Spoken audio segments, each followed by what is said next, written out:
Hey everybody, it's Safi and Marco Dish Out on Movies, the only movie review show on YouTube to review movies in terms of food. It's just Marco here once again, and I am here today to start a new series called Shooting My... Well, actually, no, I'm just going to call it Let's Make a Movie, and this is just going to be the reboot. So, as you guys might have known, I've been making my first movie for the past 3 years now, and all throughout the whole journey, I've made videos where I update people and say, like, I did this, this, and this, and I'm looking to do this, this, and this, and I detail my experiences, both positive and negative, and recently I did mention a couple of names of people who, frankly, they were false accusers, and both of them were complete frauds who signed contracts and then didn't honor them. And when they were confronted about it, they just defaulted to, crying and basically making up stories and just a bunch of bullshit. And I will be going through all that in a separate video where I review the casting website that basically validated their bullshit claims that had no evidence at all. And let's just say, like, that whole experience was really unpleasant because that's kind of like my worst nightmare. I've had in the past, I had like a big issue like in my teenage years with like people spreading rumors and just making up stuff about me. So, like, that was kind of like my worst nightmare. And so, I did get really upset about it, understandably. And people who can't grasp that or can't empathize with that, can go fuck themselves. Because it's like, you don't know what that's like until you experience it. And it's not something that I would wish on people, like, I'm all about honesty, and I'm all about, like, people getting what's right, like karma. Like, if you do good, then you get good things in return, and vice versa. And so, like, I was really, really, because that's probably, out of all the things that people have done to me while making this first movie, that's probably the worst thing, especially because this casting website believed them, which there wasn't really anything to believe. It was just, basically, like, one of them, she came here to film once, and she loved the experience, and what happened was she got a boyfriend, and I confronted her about this and about her not coming to film, and so she pretended like something else happened. And the other one, she signed a contract and talked about coming here to film, and then she got upset that I was making the movie myself and that I was taking the initiative to make the movie myself. So she acted like I was doing something wrong. And that was her complaint to the casting website.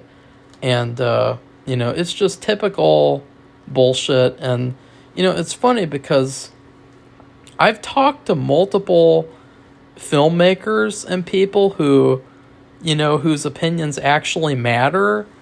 And all of them agree that, like, a casting website that protects people who don't honor their contracts is really, really shady, because contracts aren't just pieces of paper that you sign so that you can feel like you're an adult and so that you can role play being an adult.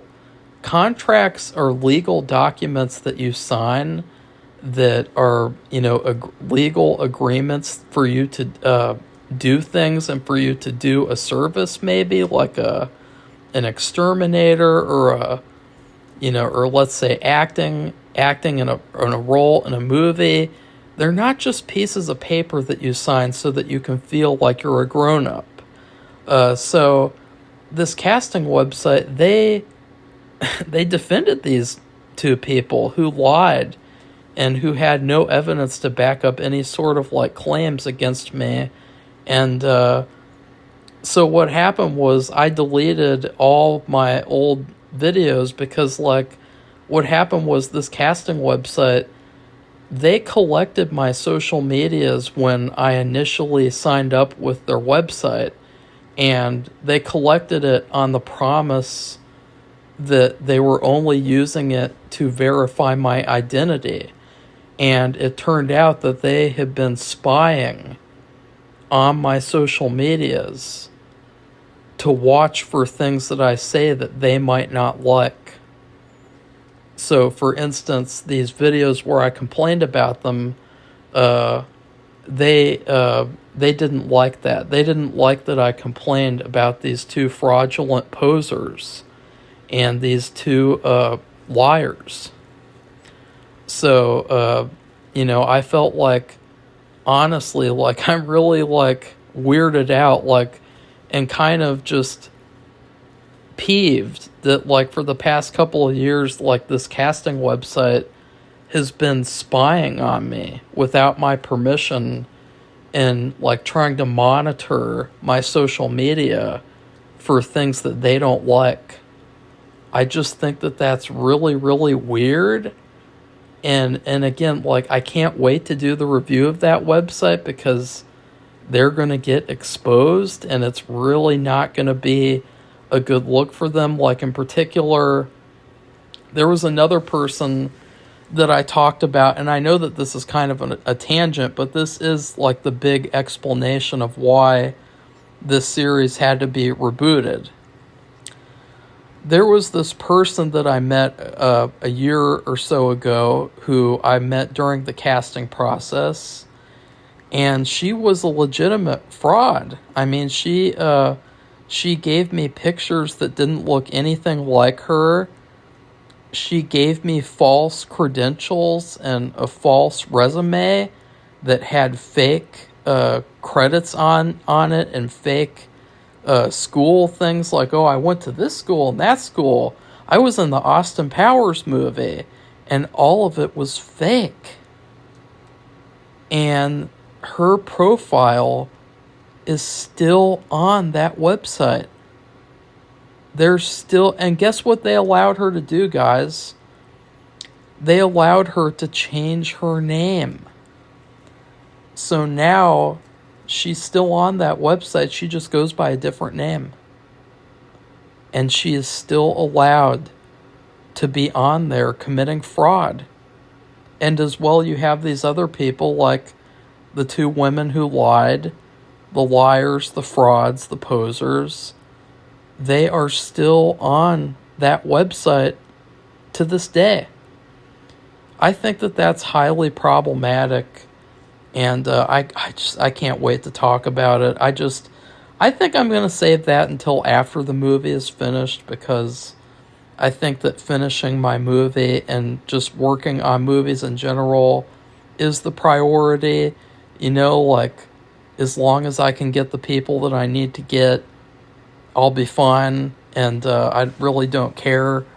Like, honestly, I've had much better luck and success by using Facebook groups than I ever have using the casting websites that I've used. So, yeah. Anyways, this video is going to be all about my most recent filming day. It was one of a couple of group filming experiences.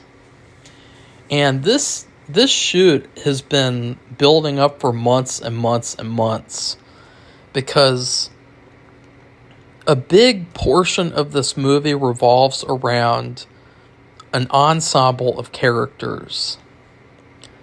And that's not a spoiler. I mean, there's lots of movies with ensembles of characters. And in August, I shot one sequence with them, and it went pretty well. It went pretty damn well, and it lasted like a couple of hours, and it was a relatively easy shoot. But I was trying for months and months to get this shoot to happen, this next shoot. And I just could not get the location, like it was provided to me by a friend from high school. And I kept on trying to reach out to him, and he would not get back to me. And at a certain point, I was really kind of lost, because I was just kind of like, what do I do? Like, how do I...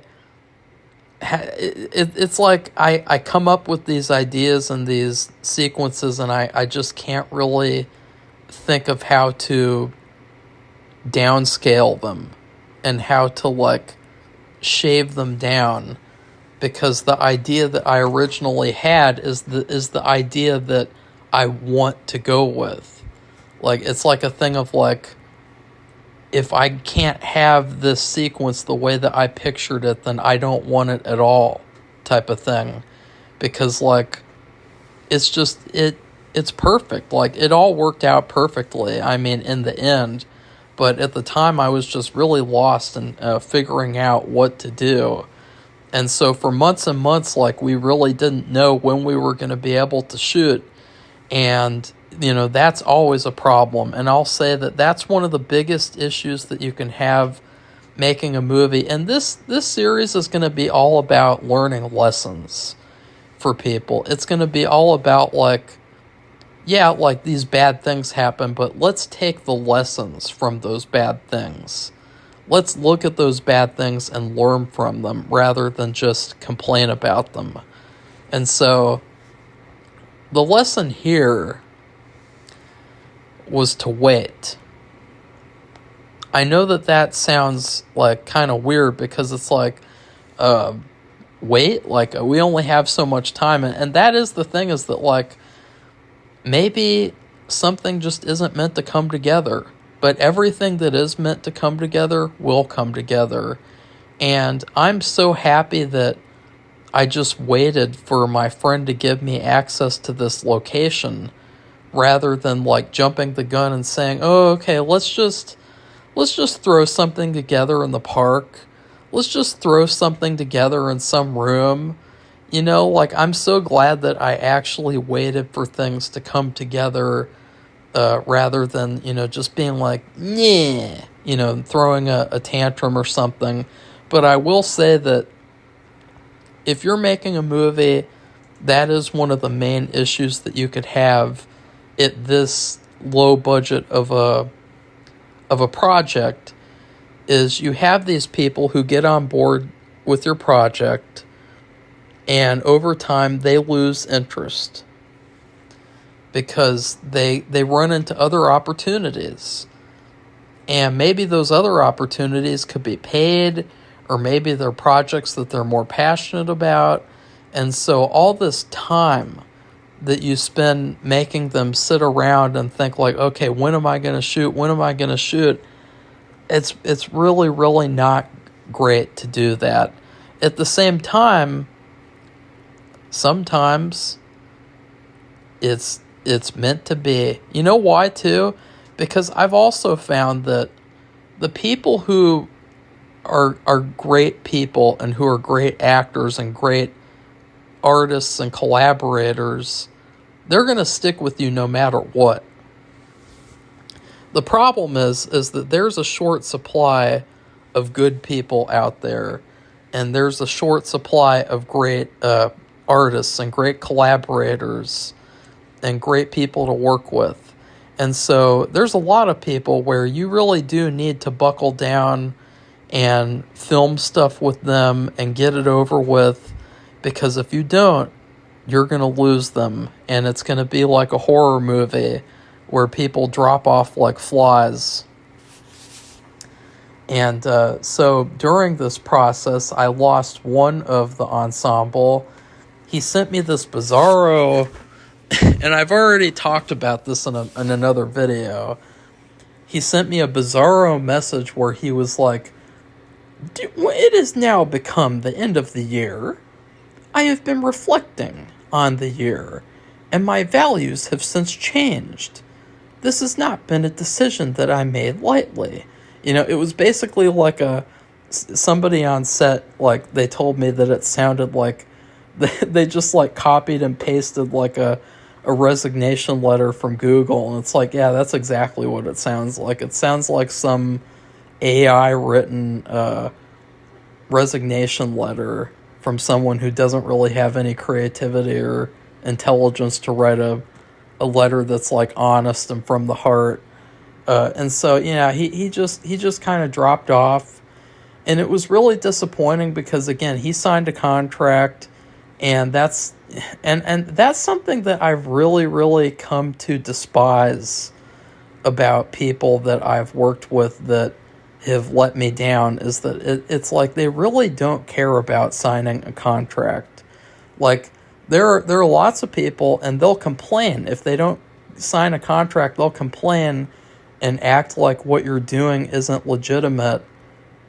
But then there are other people where they'll sign a contract and then they won't treat it like it's a serious thing.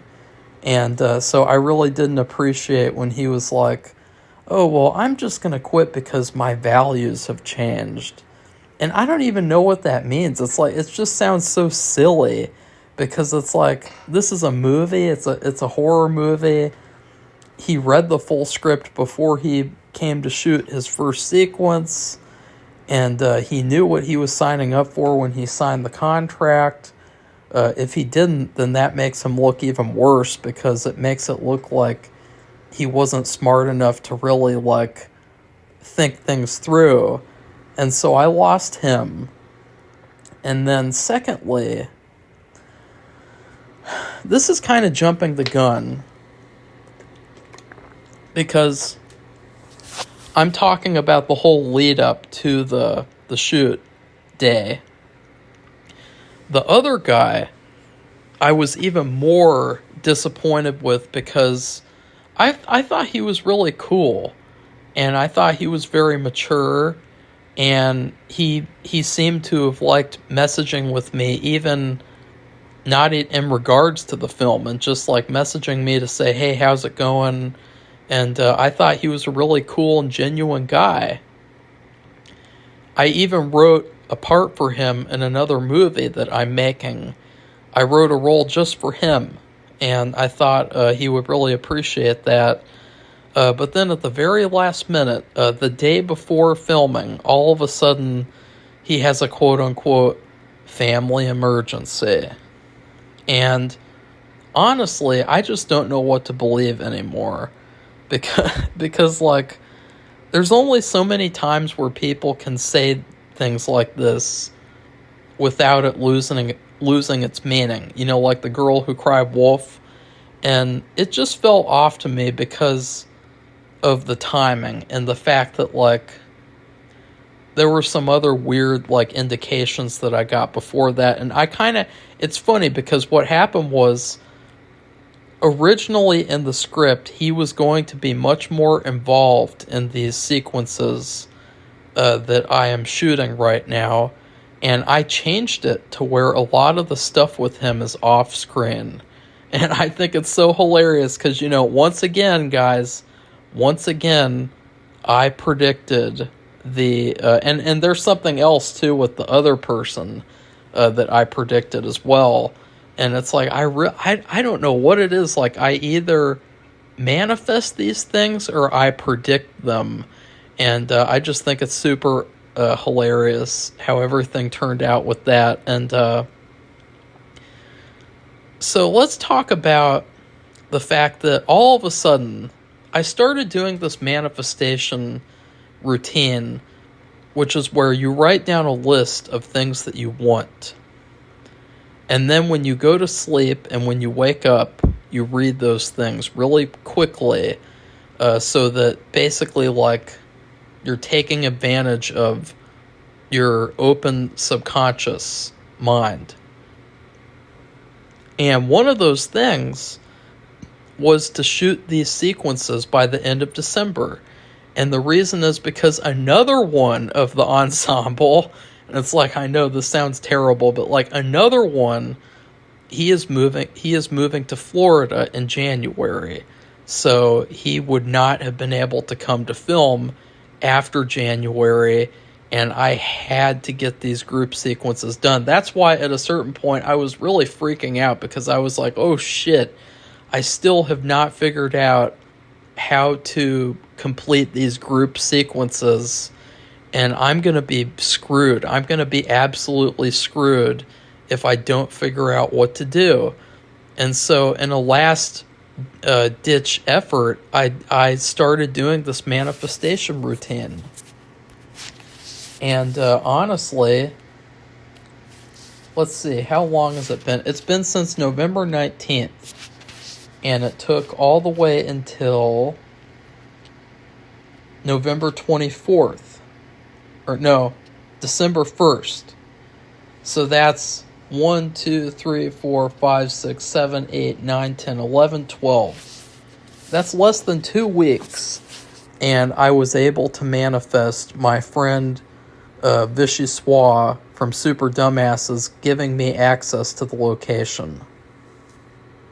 It was really all of a sudden, it was really like a big surprise, and it was really, really cool, because it made me feel like, oh, finally, I get to like get back in the groove of things with this movie, because as we all know, or as all the people know who watched the previous videos, I had a lot of disruption this year with my movie, and I had a lot of people screw me over, and a lot of negative experiences that really kind of disenchanted me with the movie making process. So all of a sudden, though, I also had under a week to prepare for these two huge sequences. These are not just some old sequences. These are the filet mignon of the movie. One of them is a big special effects sequence, and that's another thing. I had to create all these special effects in under a week, and oh my god, it was an experience to say the least. But also, I did also end up having a lot of fun, because it let me be creative, and it let me use a lot of my artistic energy on like really making some cool stuff. And that's all I can say for now without spoiling anything. It was a lot of work. I was working from 8 in the morning all the way until 1 in the morning. So it was not easy. And all the special effects I literally learned about doing this past week.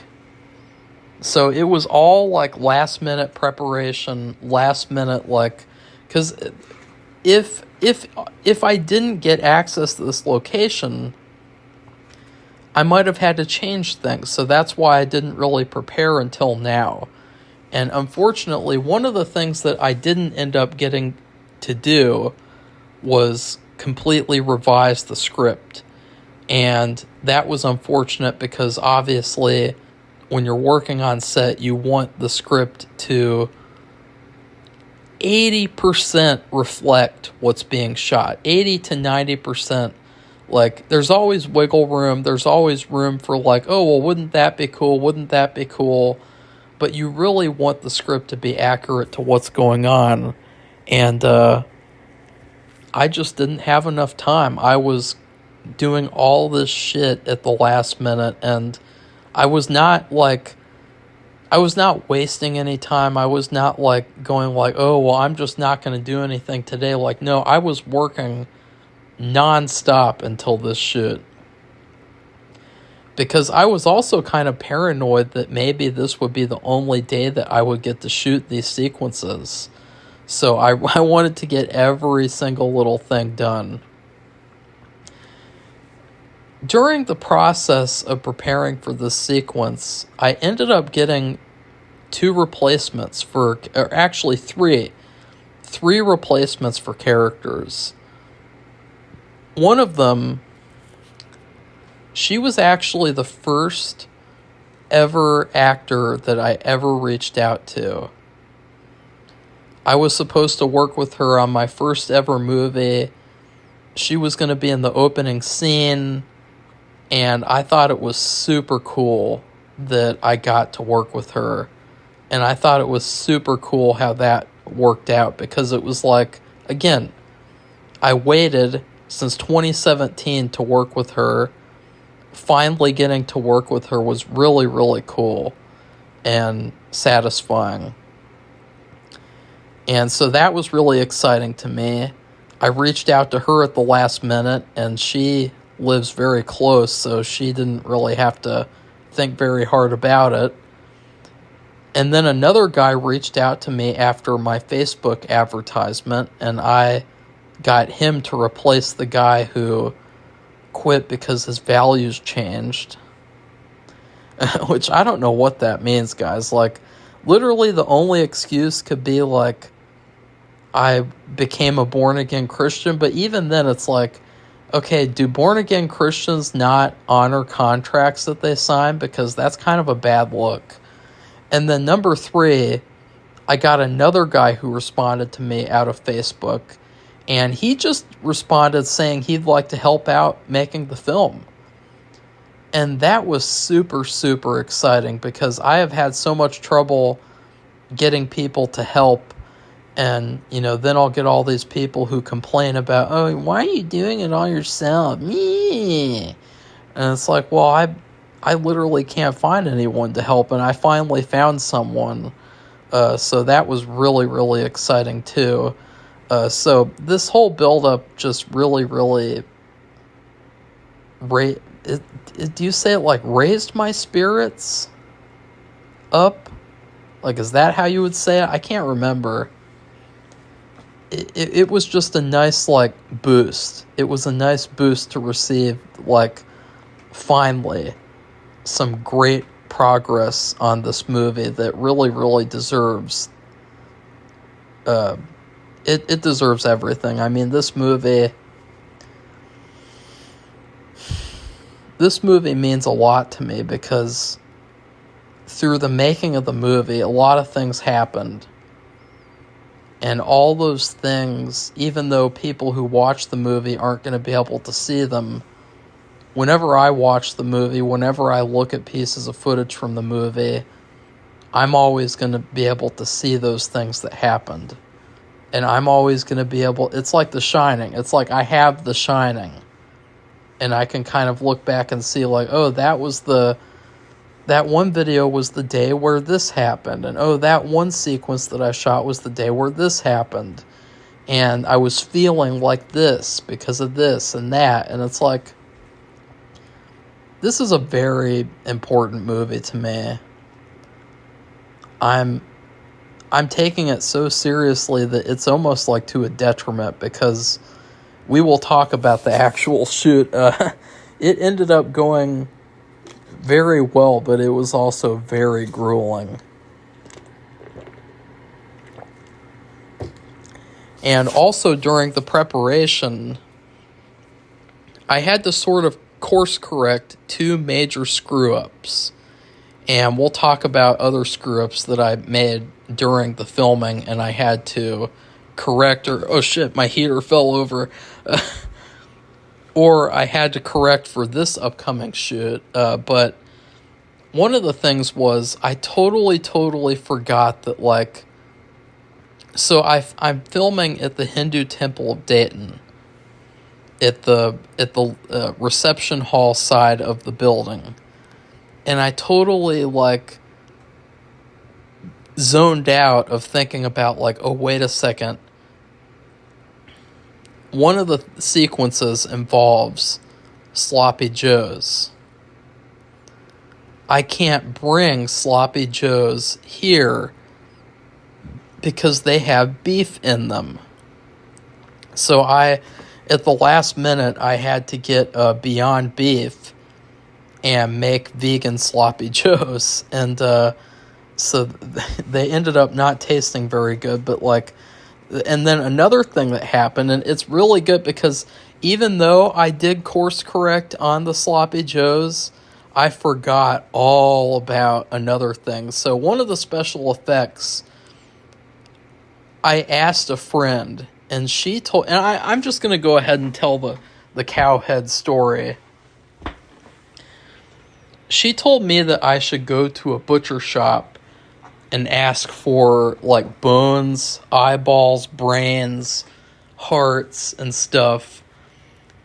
So I started calling people, and they referred me to this butcher shop 30 minutes away. And the person on the phone that I spoke to, she was very nice. She said, "Oh yeah, we can get you a cow jawbone and 2 cow eyeballs at 1 o'clock tomorrow." And I was like, okay, how much? $10? So I was really excited because that felt like a great bargain. And it felt like, wow, this is gonna be like a real movie. Like, I'm gonna have these like gross things that I can use for the effects and that can be really, really cool. And I ended up going there, and right when I get there, something's off. Because it is not only 1 o'clock, it's 1:10. And the people there did not really act like they were expecting me at that time. Which is weird because that's the time that they told me to come there. So I stood around the shop for like 30 minutes waiting for them. And they come out, like this young girl, this poor young girl. I mean, she's really hot. She's like a young country girl who's like, she had like this hoodie on, and you know, she had like this cute little button nose, and she was like totally hot. And it's just like the last person you'd expect to see working in a butcher shop. But you know, it's Ohio, so it's like, you know, what are you gonna do? And she comes out with this huge bag, this huge black bag. And I was like, what the hell? Like, that is that like multiple jawbones, or is that like what the hell is that? And then it's this like huge heavy thing. They just plop it down on the counter. And they're like, okay, here's your cow head, $25. And I'm like, what? I asked for a jawbone and 2 eyeballs, and you agreed to $10 on the phone. So then I had to wait another 10 minutes for them to get, or actually, no, that was like 15 more minutes. And the cute girl went to the back, and she came out, and she was just, she looked like a deer in the headlights, which is ironic because she was like, "Sorry, sir. It's deer season, so it's really busy. I couldn't even ask the butchers to help. I just had to forget about it." And so they ended up giving me this whole entire cow head for $10. And she was like, "I'll help you take it outside." And she comes outside with me, and she puts it in the trunk, and I was like, so what do I do? And she was like, "Oh, well, you can look up a YouTube video. They got plenty of weird videos online. I'm sure that you can find a video taking apart a cow head, taking out a cow jaw and cow eyeballs." Like, I was like, what? Are you serious? Like, who do you think I am, Leatherface? Like, I'm gonna take a whole cow head home? Like, yeah, maybe you could call the butchers up at the store, and they could walk you through it over the phone. Like, oh, okay. Thanks. This is great customer service. But then, this is where she really sealed the deal. And I got some kind of feeling that maybe she either felt sorry for me, or something, but like I could tell something was going on in her head. She knew that girl knew at the back of her mind that this was not a situation that like this was not like an acceptable situation, you know, like she knew like at the back of her mind that like, this is a recipe for disaster. And she was like, if you have trouble cutting up the cow head that you didn't want to have to cut up or do anything with, then you can bring the cow head back to us and we will do that stuff for you for free the next day. So I was at a loss, honestly, because I had so much work to do with these effects, and I was like, okay, I don't have time to take apart a cow head. I don't have the space either. There's literally, where am I going to put a whole cow head so that I can cut it open and take the shit out? Where? It's just ridiculous. It's like, I don't know what that girl was thinking. Yeah. So I was at a loss. And this was another thing that happened in preparation for this shoot. I lost 2 other people who were supposed to, or one of them at least was supposed to help me. One of them, months and months ago, I was trying to get editors or an editor for my film. I ended up finding this girl who is from Ohio, but was going to college in Washington. And she said that at the end of the year, she's going to come back to Ohio and that she could help me edit some stuff for the movie. And in particular, I really wanted help editing like a new teaser trailer to represent like the relaunch of the film and you know, my version, not the crappy version that was being made with my former co-star. And so, but I tried to talk to her in preparation for this shoot, and all of a sudden, sorry, I'm going to be busy. And then I've known this person who is like a special effects person since like 2021, and she's in like Indiana, and at first she seemed like she wanted to help, but she's really busy. And I tried to get her to help me, and once again, sorry, too busy. And that's always like the story with me, is with getting like people to help. And so I was thinking like, who the hell is going to help me? I got to get someone to help me take this cow head apart, because it's really freaking me out. Like, it was gross and creepy. You got this huge cow head in a plastic bag. And so what I did was I put it on the porch. Just got this big cow head sitting on the porch with people walking around like, what the hell's in that big plastic bag? Like a dead body, a dead child or something? Like, who knows? So then the next day, I was like, you know what? I'm going to take that girl up on her offer. I'm going to call the butcher shop, and they're going to do me right. Because they were really busy yesterday. But how busy can you be to not be able to just, like, take some eyeballs out? And I mean, this kind of stuff should be like a cakewalk for butchers. Like, these are like the only butcher shops around here. And so they should be able to do it easily. Well, first I talked to the person who checked me out at the counter, and she was like, she was like, I don't know who you talked to. And I was like, I talked to that young girl, you know, the one that helped me out to the car. And she was like, okay, let me get you her. And then she got on the phone. And let me tell you guys something.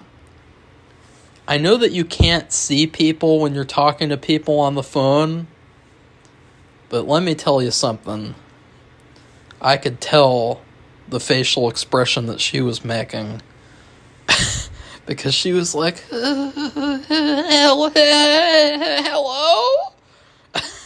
And I was like, hey, remember that promise that you made me yesterday about you guys taking the head back and taking that stuff out? I mean, I live in an apartment and I'm just not, there's nowhere for me to do this. I don't know what I'm doing. I don't have the tools. And yeah, like this is a whole cow head. Like, are you serious? And she was like, okay, let me go talk to the butchers. Oh, like, she was freaking out. She was probably having a panic attack. Her whole life was probably flashing before her eyes. And then she gets off the phone. And this is the part where I got really surprised, because then the manager gets on the phone. And I basically had to re-explain the whole situation to her. And she said they could not take the cow head back, because if they did, they would have to dispose of the entire thing or something. Like, she made it seem like they just couldn't do that. And I was like, well, why did your employee tell me? And it's like, she just kind of acted like that wasn't her problem. And I was like, oh, wow, thanks. Thanks for the help. Bye. And I was like, fuck you. And I still need to give them a Yelp review, which I am going to be doing, because I like to do that now. I like to give people reviews because I think that people need to be held accountable. Because, I mean, how unacceptable is that? Like, making these deals and then pretending like you didn't, and then kind of like reneging on them, and just, I don't know what it is with people. People cannot make deals anymore.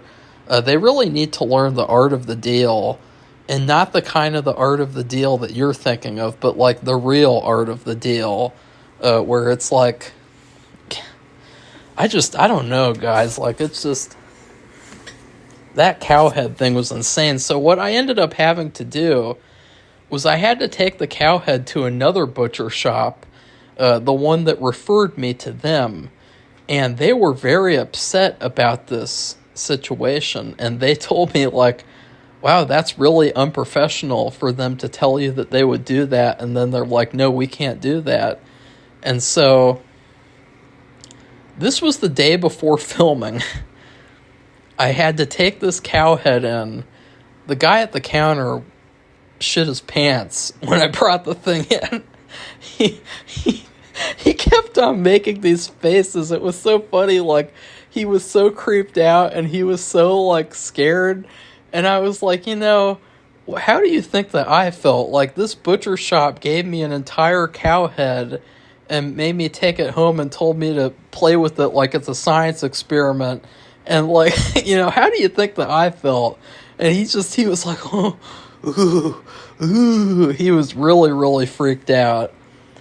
And the owner of the butcher shop was there. And he was like, you're lucky the owner is here, because I never would have been able to do what he's doing right now. And so this fucking OG butcher in Dayton, Ohio, he carves out them fucking eyeballs for me, puts it in a plastic bag. He took like 5 minutes to do it. So it's just, again, like, that other butcher shop, they're a bunch of liars, because they could have done that easily. And it's like, they were totally, totally unprofessional for not doing that for me. And so,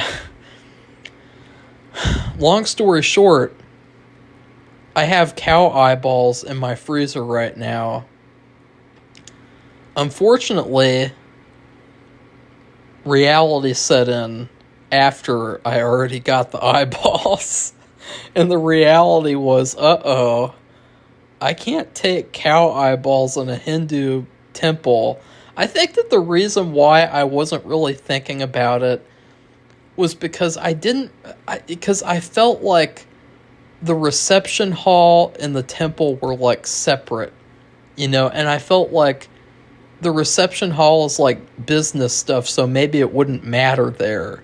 But and just thinking about it for a couple of seconds, I was like, oh shit, I should have thought about that. And so I ended up not bringing the eyeballs, and I ended up saying, like, okay, I'm going to have to do that another time, or I'm just going to have to forget about it. And, yeah.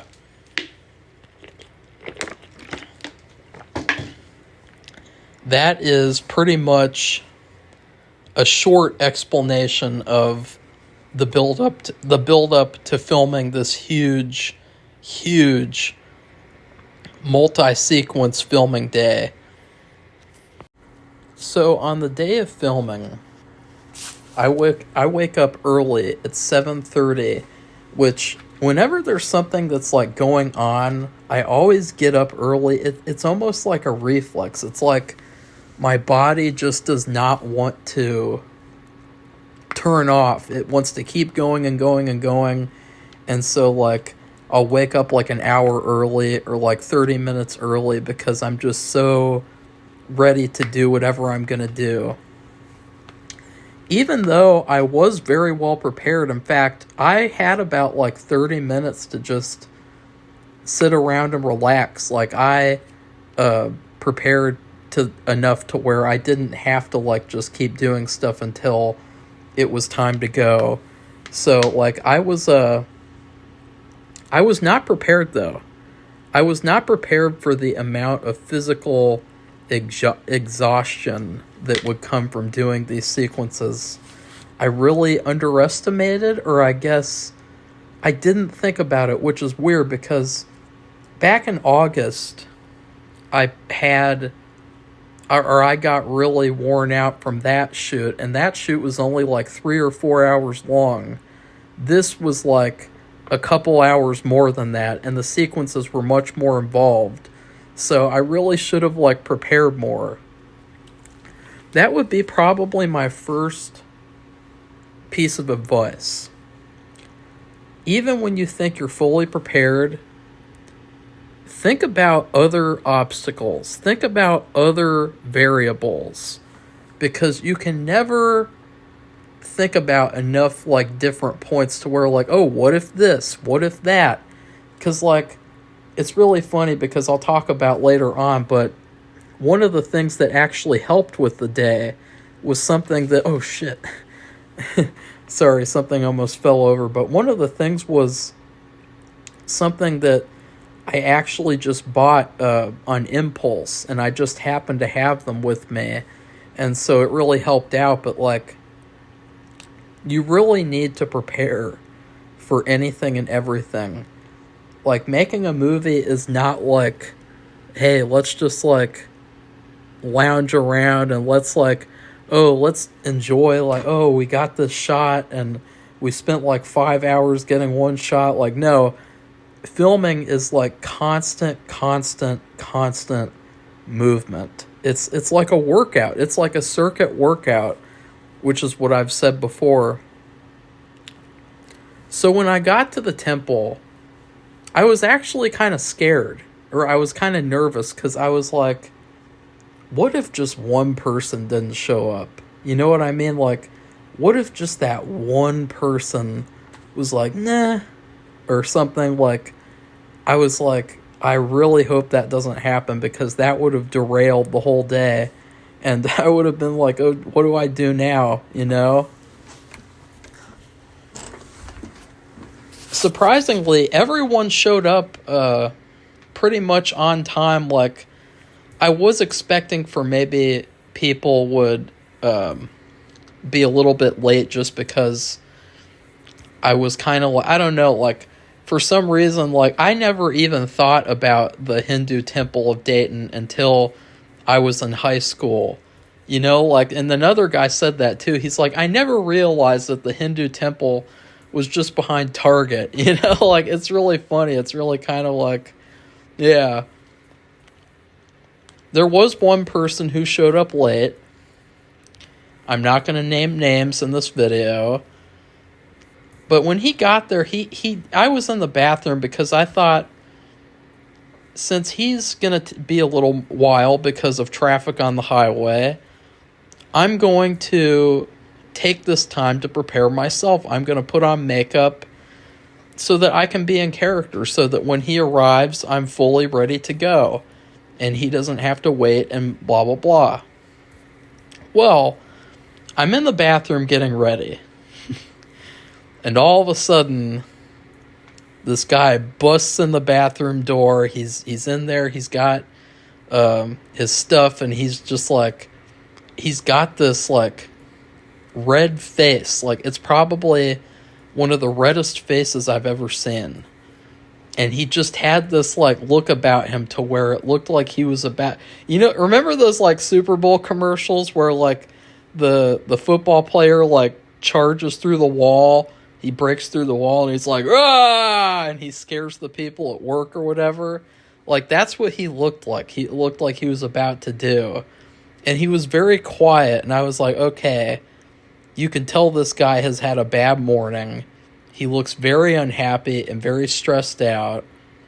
So I kind of just tried to stay away from him and kind of try to give him some space so that he could kind of settle in. Because, like, I know that type of feeling. Like, whenever I go to the movies, for some reason, like, I get really, really, like, wound up until I get into the seat in the theater room, and then I'm like, oh. But up until then, I'm like, okay, gotta get the ticket, gotta get the popcorn, gotta drinks, and then I sit down, and I'm like, oh God, trailers, ugh. Maria Menounos, ew. And, but things got off with this guy. Let's just call him Actor A. Actor A, I put in the first sequence, which honestly, it was an understandable mistake. Because originally, in the original version of the sequence, he would have been in that sequence. The problem was, after the other guy quit, I actually wrote it into the script to where it's like, oh, he didn't show up today, so that must mean we need to get rid of him. And then the other guy comes in the next sequence. So it actually kind of, like, I was like, luckily, I only shot one shot with this guy in the incorrect sequence. And then in the middle of shooting, I was like, oh shit, you're not even supposed to be in this sequence. And, just the look on his face, it was like, from that point on, he was not having a good day. Everything else about the shoot was going really well, though. Like, nothing else. And I just felt like, is it because he wants to do stuff, or is it just he had a bad morning? Like, I really didn't think that he was, like, upset about, like, me or the shoot or anything. I was just like, because I was focusing on the work, I was focusing on, like, the shooting and making sure that we're getting all these shots done. I had, like, let's see. The first sequence has 47 shots. That's a lot of shots. I looked up on Google because I was curious, about the traditional Hollywood way. And in Hollywood, they do like 20 shots a day, which sounds like a gigantic waste of time. It also kind of sounds like, asinine. Like, it's stupid. Like, I like the idea of getting a bunch of takes, getting a bunch of options of like, oh, what if this one doesn't work out? What if this one? But to a certain extent, if it takes like 1,000,000 years for you to get 20 shots, that's pretty telling. And I was also glad, I'd like to take this moment to talk about Aaron, who played the tomboy and also stood in for Kate to play another character, Lucille. I really appreciated her standing in for Kate because, obviously originally I intended for the real actress to be there, and Erin really didn't have to do that, and so she really did a good thing for me. Like, that wasn't the role she signed up to do, but she still decided to help me out, And I gotta say, like, Aaron is probably one of the best people that I've worked with on this film. And I think it's because when you work on a level such as this, which is like, I don't even think you could call it like, I guess you call it a micro budget level. But when you work at this level, the best type of person that you can have on set is somebody who understands the assignment and understands the level that you're working at. There's a lot of people in the film industry, or they want to be in the film industry, and they're just really out of touch.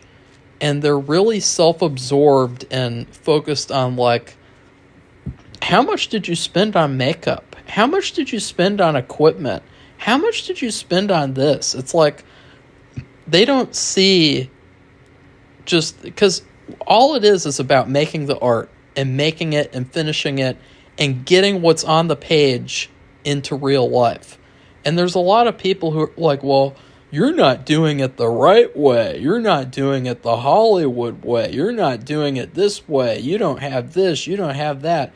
And it's like, yeah, but that's because I'm not on that level yet. It doesn't mean that I'll never be like that. It doesn't mean that I disapprove of that. It just means at this point, like, we're on a different level. You don't, when you play a video game, you don't just go to the last level to begin with. You start at level 1, and you work your way up from there. So I gotta say, that's what she did. She understood the assignment the whole time. She helped out the whole time. And honestly, my favorite moment from the whole shooting day, I was really, really hopeful that somebody would at least be impressed with all the work that I put into these special effects, at least one or two of them. And I took Erin into this other room to see her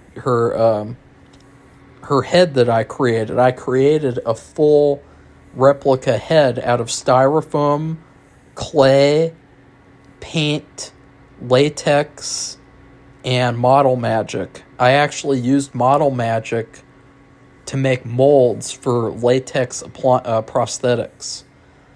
And the look on her face, she was so impressed. She was so happy about the job that I did in making this head that looked like her. And it just really, really made me feel good that, like, at least I got this one thing right. At least I got this one thing to look like her enough to where she's genuinely impressed with it. Because, like, she's a special effects person, you know, so, like, that's another thing. It's like that was my first ever, like, special effect that I've ever created, basically. And the fact that it ended up looking so good is just, like, it's really cool. It's really awesome because it's something I've always wanted to do. And it's so much fun to just dip my foot into all these different areas of filmmaking and just kind of experiment around and really enjoy myself and enjoy the process, because these people who don't like working at this level and kind of complain, they make the whole process terrible. And I really tried to lighten the mood with Actor A throughout filming. Like, I tried to joke around with him. I tried to, you know, check in on him and see if he needed anything. Like, I told him, you know, because I brought water for everyone. And, you know, like, we had this red velvet cake that we had in the first sequence. I asked him if he'd like some. No, he didn't want any. So, you know, and we'll talk about that later because, oh yeah, right now, I have a bunch of notes. That's what I'm going off of. This isn't really all off the cuff. So it was 1:00 in the afternoon. I finished all of Erin's shots first on purpose so that she could leave because she wanted to, because she has a business to attend to. And this was the point to where we were supposed to take a lunch break. Well,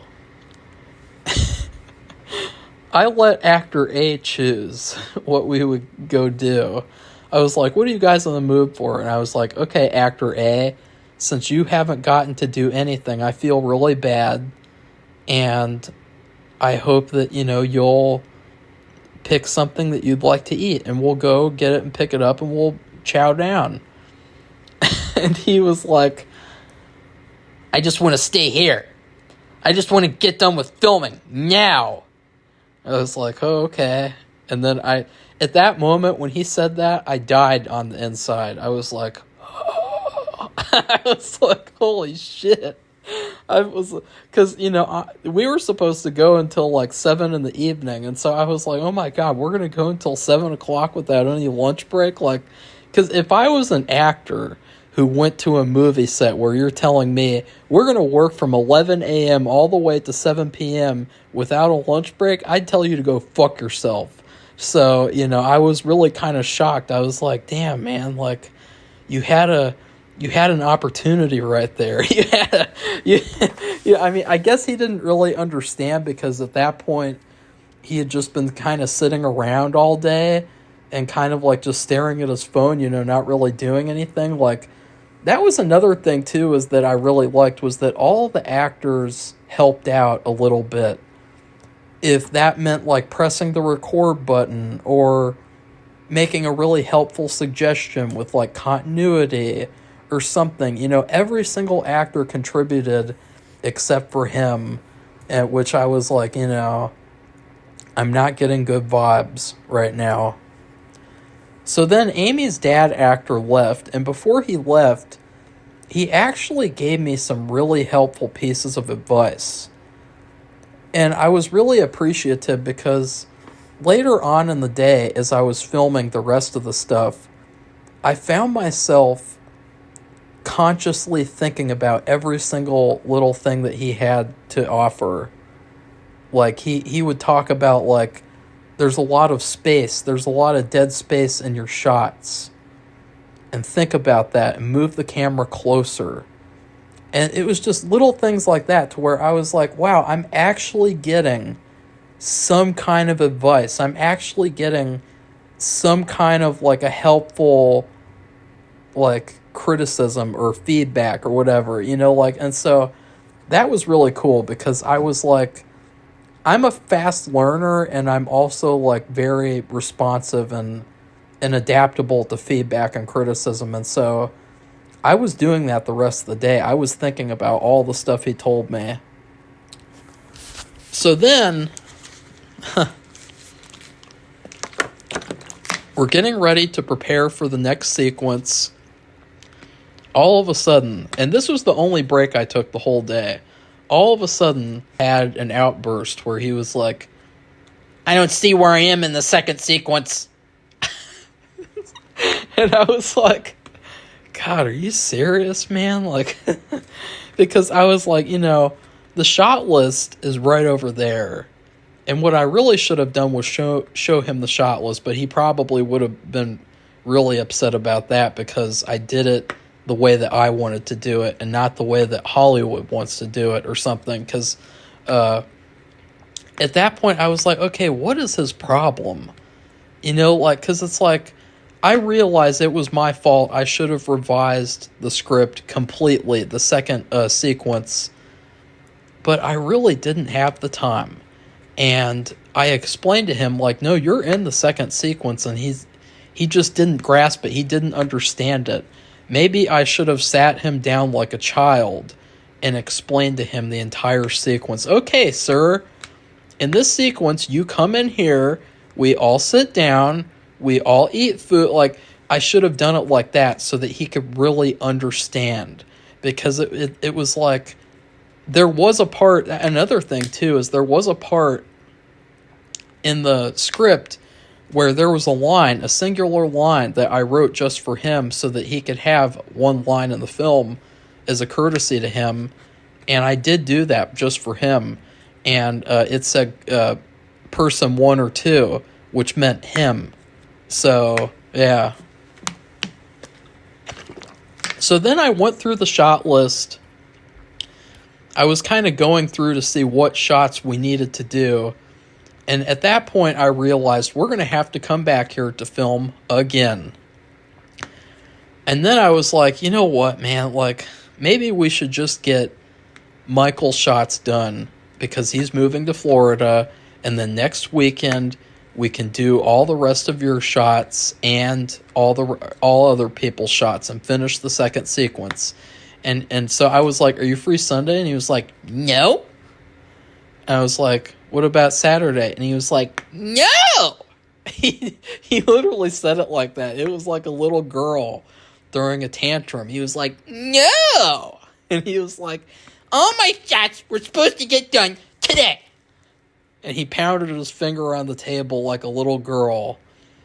Even though, and this is the funny part too, see, this is why when Casting Calls America deleted my profile for quote-unquote misleading casting notices, which was a total lie, they were deleting evidence, because I can go right now on Facebook to the advertisement that actor A responded to.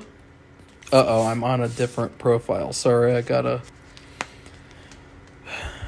There we go. Okay, sorry guys. Just want to prove to you, because casting calls, I have 3 roles that are available at the moment. November 28th. The role, ...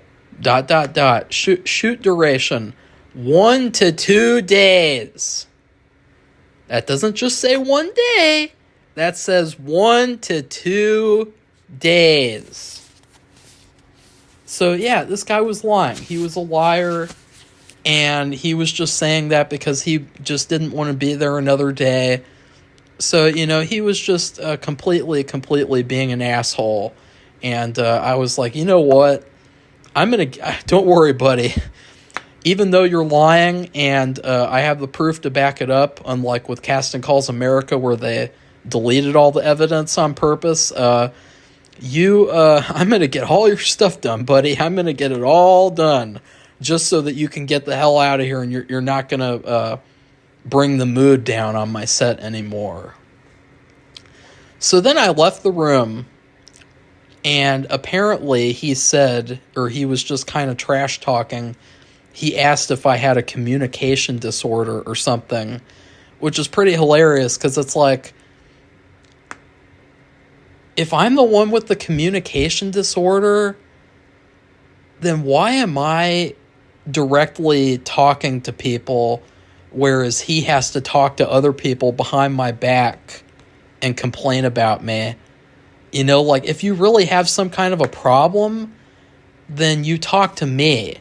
You don't complain about me on my set. And so my friend Vishwa,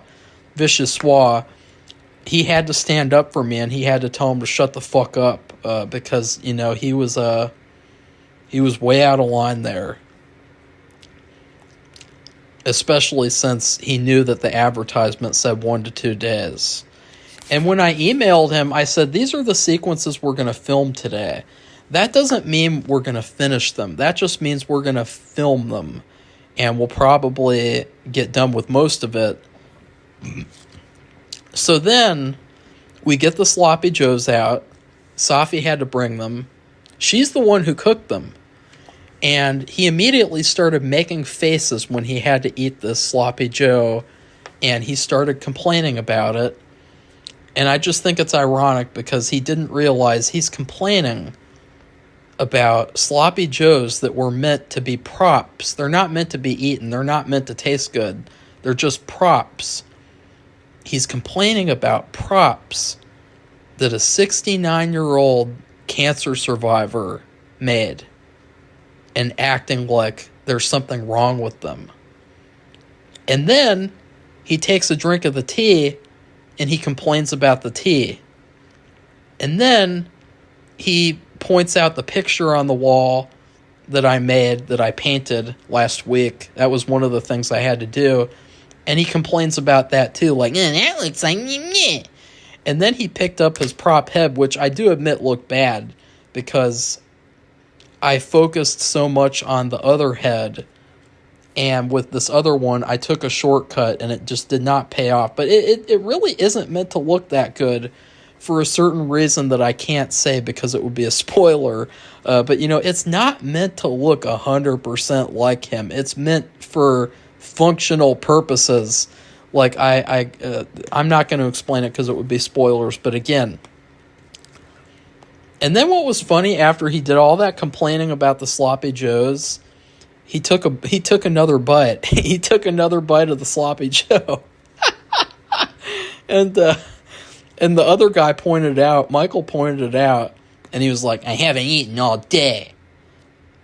Which is funny because I offered him the red velvet cake, and then this was the thing I talked about that kind of saved the day for me. I had 2 protein bars on hand. Just happened to have them. And I offered him one, and he didn't even say no. He just made a face and didn't say anything. So, like, I can't.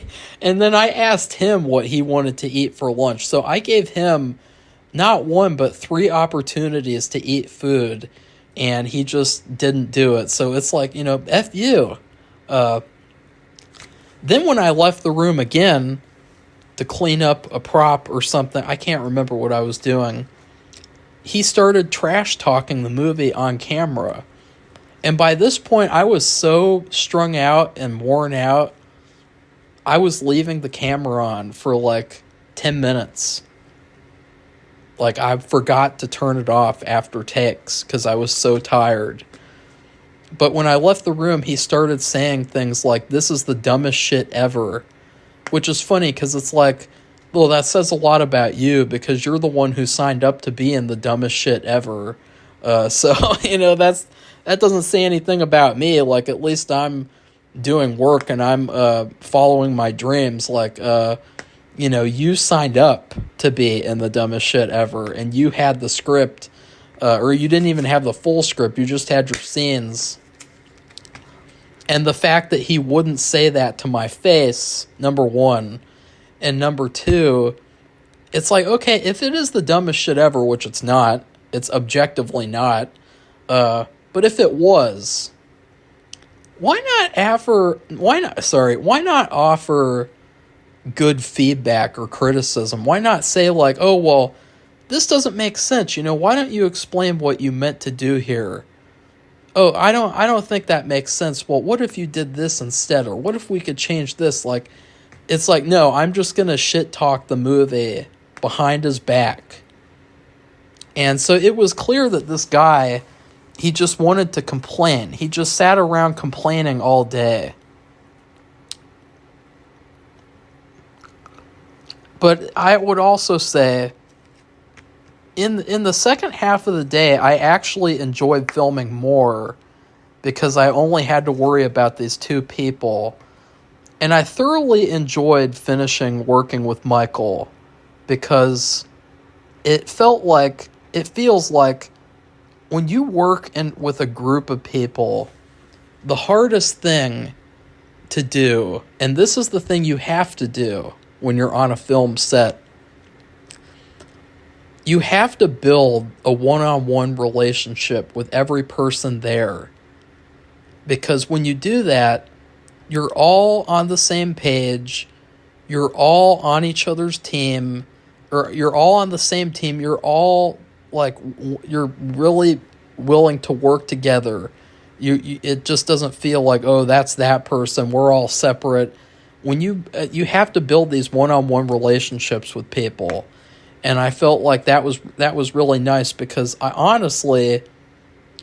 he was really quiet the other time he came to film, and I was kind of like nervous. And maybe it's just all the experiences I've had with frauds and posers, but I get pretty nervous when someone's quiet like that because it could be an indication that like they're like that actor A, where they have some kind of a problem and, they have to, and they're trying to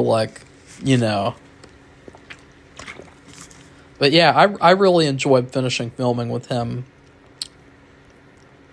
I definitely, if he hadn't have moved to Florida, I probably would have. He's a leading man type of guy. He's not like a side character type of guy. I probably could have seen casting him as a main character in a movie that I would do. Because, I love acting. I mean, I think that out of all the parts of making a movie, I love acting the most. Because, like, that's the fun of it is, like, you're pretending you're different people. It's acting, and so... But I definitely would have had him be the leading guy in a movie if he hadn't moved to Florida next month. Another issue I ended up having in the afternoon was pink blood. So I was mixing this blood, and I just think that the ratio was really off, and I didn't have enough food coloring. I only had 0.3 ounces of red food coloring. So the blood was looking purple, it was looking pink, it was kind of irritating.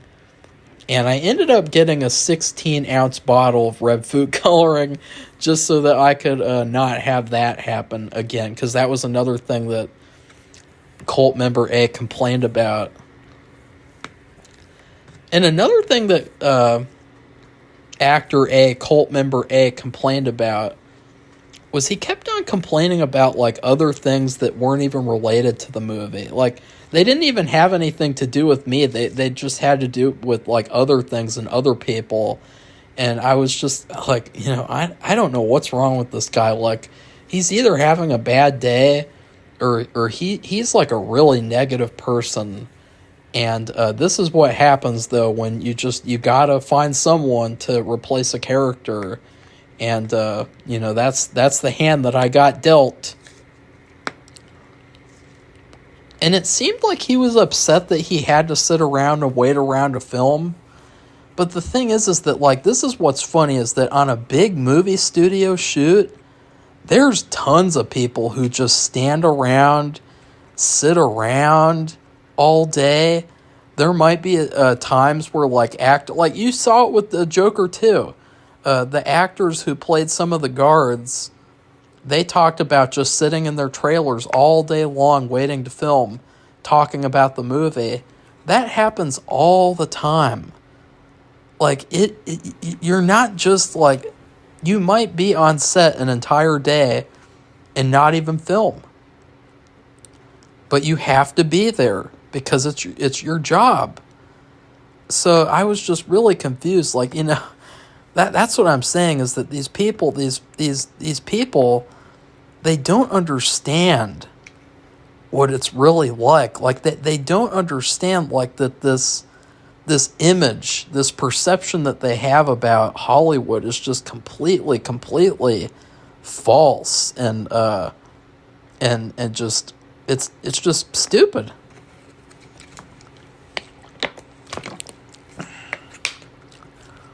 And the last thing that I'll say is that I did taste the sloppy Joe. Well, actually, one of the last things that I'll say about the shoot, I did taste the sloppy Joe, and it did not taste that good. But honestly, there wasn't much more you could do to it except put some salt in it. We used mix. We used sloppy Joe mix. We used tomato paste. And that's what you do. That's how you make a sloppy Joe. At least, like, the mixed version. But, like, the way that other guy was acting, it was just clear that, like, he wanted to complain about everything. And so I took a bite and I was like, yeah, that's really bad. But, like, I wanted to make sure that they both knew that, like, I'm willing to take a bite too. Because if it's bad and you have to eat it, then I should eat it too. I have the same kind of philosophy about, like, nude scenes, which is like, if somebody else has to get nude, then other people should have to get nude too. Because it's like, you want people to feel like they're not alone and they're not, like, doing something alien. And it's like eating, like, even if they didn't really have to eat much of the sloppy Joe, you wanted to make them feel like it was worth it, and so I felt like that was one little thing that I could do was eat the sloppy Joe with them. And Vicious Wah tried it too. He took like 2 or 3 bites of it. He ate like half of the sandwich, which was funny. But afterwards, I felt miserable. I was in severe pain. I was about to collapse. Everyone except for actor A helped me out throughout the day. And I was feeling really sick. And I think I made it worse because I had a margarita. Me and Vichyssoise, we went out to dinner together at this Mexican place, and I had a margarita. It was a lot of fun. I got so drunk just from that one margarita, and I was so tired, slap happy. I was just not myself there at that restaurant. Like it was a blue raspberry margarita. It's my favorite one to get. And I had a big burrito with shrimp, steak, and chicken. And there was this Latina waitress at this restaurant, and she was covered in tattoos. And, like, we were getting tired of waiting because our waiter hardly ever attended to us. But I knew that she was a waitress, too. So she came to the back, and I was like, hey. And she just stopped in her tracks. And she was like, hey. And she was like, what's this guy want from me? And then I was like, can we have our check? She was like, oh, yeah. It was hilarious. Like, I was like, that did sound weird. I was like, hey. And so, I guess some of my anxiety went away from having that margarita, because, like, she definitely probably would have been someone that I would have wanted to approach, like, in terms of, like, but, my anxiety prevents me from doing stuff like that a lot of the time, like, but I was like, wait a second, like, can we have the check? And it's like, yeah. So even after this day of filming, I was continuing to feel severely ill the next couple of days. Abdominal pains, abdominal cramps. I felt nauseated. I felt so exhausted and dehydrated. Because I was on my feet all day. I only took one little break. I hardly drank any water. So I really fucked myself up. I really overdid it. And I got to admit, I should have taken breaks. I should have taken a lunch break. And I should have had a lot more water. Because there was no reason for me to feel as ill as I did the next couple of days. And I made it even worse, too. This was the worst part. I wanted to have a healthy snack. And I was thinking about my YouTube subscriber, Davey, who, Dr. Dave. And he gets on me all the time about the stuff I'm eating and, like, frozen food and shit. And I was like, hey, I'll have a fillet of salmon for a snack. Because it was, like, left over and I forgot about it. And I ate it and I was like, this doesn't taste too bad. And then I got extremely ill, and I was like, oh my God, is something going wrong with me? Like, do I need to go somewhere to get medical attention? And I didn't realize it was from the salmon. I thought that the salmon was only like 3 days old, but it was 5 days old, and it was nearing 6 days old. So that was a big doo-doo error. And so I've just been recovering from that shoot, and honestly, I gotta say, like, it turned out to be a really good shoot, even though I had problems with one person who, just seemed like he wanted to come there to complain. It didn't really seem like he was into the movie at all or into anything that I was trying to do. I think that it's an interesting discussion to have with people of, like, how to deal with difficult people. I really felt like the best thing that I could do was be as nice as possible, be as respectful as possible, and just get everything done. And get the filming done so that, he wouldn't have to be around me, and I wouldn't have to be around him. And because, when you're there filming, you're there to work. You're there to get your work done. You're not there to screw around. You're not there to, joke around. You know, it's serious business. You know, like, I take movie making more seriously than anything else that I do ever. Even though I make jokes a lot on set, and I'm very, like, happy, I guess you could say, on set, and I laugh a lot and stuff like that. I'm taking it very seriously. And so, like, that's all that you can do. Like, if you ever have to work with someone who's like a real pain in the you-know-what, just get the work done. Get the work done and say thank you for coming, shake their hand, and let them go on their way. Because that's all you can do. You know, there's some people, too, in life that you meet, and no matter what you do, they're going to dislike you. And they're going to treat you like you're their worst enemy. And, so, yeah. Anyways, it's so nice to do these videos. Again, please like this video, comment, tell me what you thought of the video, and then please subscribe to our channel if you'd like to continue seeing me, or I guess hearing about my filmmaking journey. I am not going to shut up. I am not going to be quiet. I'm not going to be silenced by a casting website that protects no-shows and frauds, and that hides evidence by deleting my profile on purpose. You know, so I'm going to, I'm not going to be silent. I'm going to be loud, outspoken, and I'm going to stand up for myself. I'm not going to let people roll over me with lies and bullshit. Because this whole journey, you know, like, I've come a long way, and I've still got a long way to go, and I'm not going to stop, ever, ever.